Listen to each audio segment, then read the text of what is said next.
રાજકોટમાં વિદ્યુત સહાયકમાં પાસ થયેલ ઉમેદવારોની ભરતી ન કરવામાં આવતા ઉમેદવારો સાથે એનએસયુના કાર્યકર્તાએ વિરોધ વ્યક્ત કર્યો। મોટી સંખ્યામાં ઉમેદવારો જેબી કોર્પોરેટ કચેરી પહોંચ્યા હતા અને ઉમેદવારો દ્વારા વિદ્યુત સહાયકની ખાલી જગ્યા માટે આરટીઆઈ કરવામાં આવી।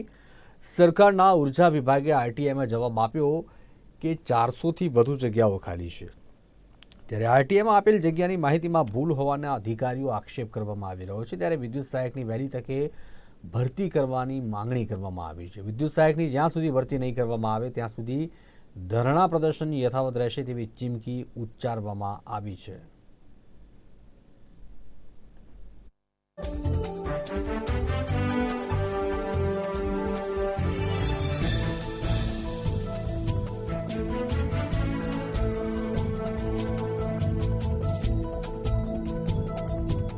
વિદ્યુત સહાયકની પરીક્ષાને લઈ અને ભરતીને લઈને છે તે વિદ્યાર્થીઓ અને ઉમેદવારો દ્વારા છે તે વિરોધ પ્રદર્શન હાથ ધરવામાં આવ્યું છે। રાજકોટની જે પીજીવીસીએલની કોર્પોરેટ કચેરી આવેલી છે ત્યાં હાલ છે તે ધરણા પ્રદર્શન કરવામાં આવ્યું છે। મોટી સંખ્યામાં છે તે ઉમેદવારો છે તે જોવા મળી રહ્યા છે અને સાથે વાત કરવામાં આવે છે જે બેનરો અને સૂત્રોચ્ચાર દ્વારા છે તે વિરોધ પ્રદર્શન હાથ ધરવામાં આવ્યું છે।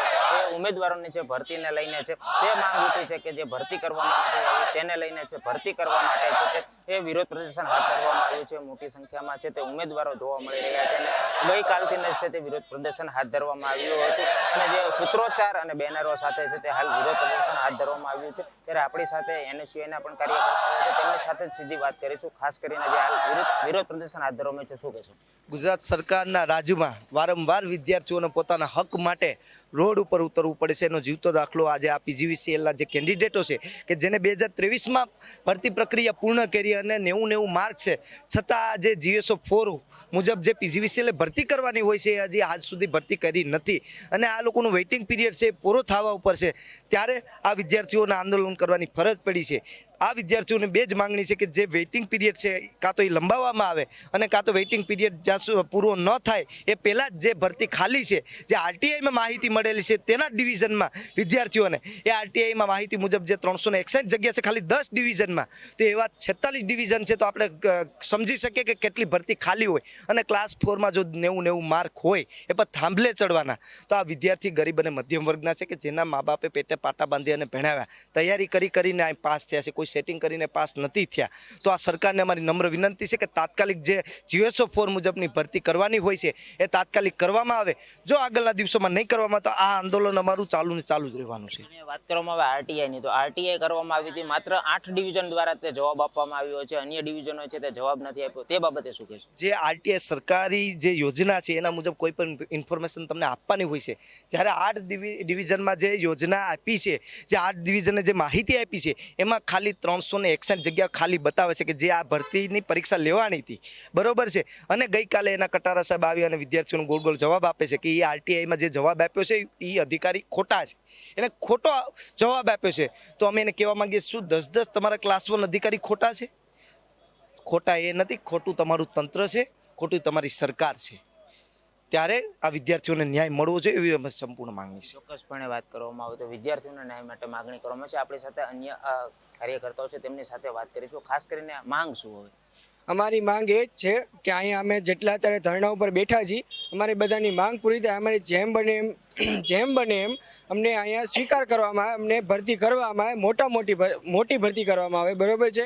અહીંયા અમે 24 કલાક ઉપર થઈ ગયા છે, અમે ત્યારના અહીંયા બેઠા છીએ, અમે રાતના અહીંયા ઠંડીના બેઠેલા છીએ, રાતના અહીં બધા અહીંયા છે, જેમાં વગરના બેઠા છે, અહીંયાથી કોઈ ગયું નથી અને મોસ્ટ ઓફ બધા છે ને એ બહારથી આવેલા છે, બહાર ગામના છે, અહીંના કોઈ છે જ નહીં, બરોબર છે।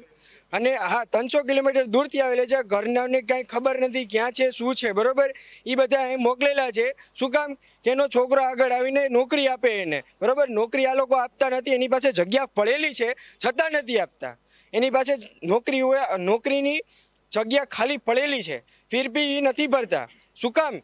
અને એ એમ કહે છે, એ લોકો કાલે અમને અહીંયા બહાર આવીને એમ કીધું છે, અમને જાણ પણ થયેલી છે, બરોબર છે, કે નવી પરીક્ષાનું આયોજન કરવામાં આવે છે, નવી પોલ ટેસ્ટની આયોજન કરવામાં આવે છે, બરોબર છે। એ શું કામ? હવે અહીંયા 90 માર્કવાળા પડેલા છે, 90 માર્ક છે, 91 માર્ક છે, બરોબર છે, તો એને નથી લેવામાં આવતા, પણ ઓલા જે બીજા છે બીજાને એડ કરવાના છે, એમાં એને પૈસા નાખવા છે, એને એમાં પરીક્ષા દેવડાવી છે, બધાને હેરાન કરવું છે, તંત્રને હેરાન કરવું છે, બરોબર છે.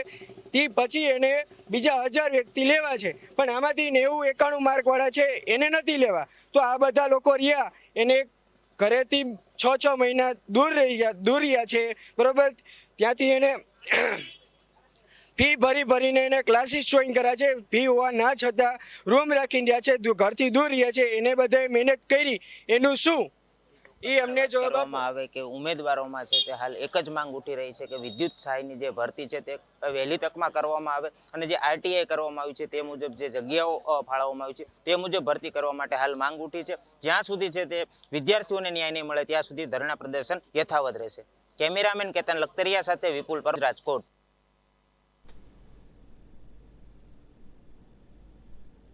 સમાચારોમાં બસ આટલું જ. વધુ સમાચાર અને ન્યૂઝ અપડેટ માટે આપ